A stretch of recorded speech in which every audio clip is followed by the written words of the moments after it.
Барлықтарыңа сәлем достар. Бүгін сіздерге осындай бәліштің рецептісімен бөлісемін. Каналыма тіркеліп лайк басуды ұмытпаңыздар.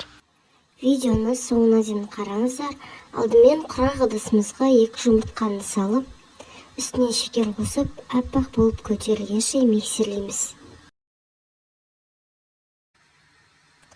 Және қоспалардың барлығы бөлме температурасында болу керек, сонда бәлішіміз көтеріліп пісетін болады.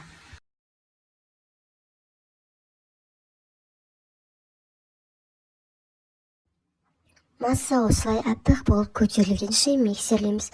Және үстіне бөлме температурасындағы қаймақты қосамыз.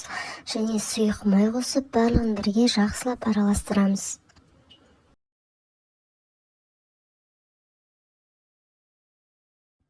Електен өткен ұнға 1 шай қасық ас содасын қосамыз. Және массамызға 2-3 бөліктен сала отырып миксерлейміз.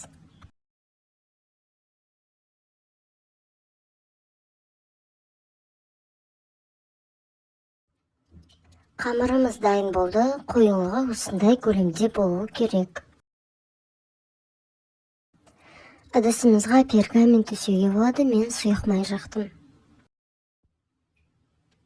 Қызып тұрған пеште 170 градуста 35-40 минут аралығында пісіріп аламыз. Бәлішті толықтай суытып болған соң кесеміз. Видеоны соңына дейін қарағандарыңызға рахмет.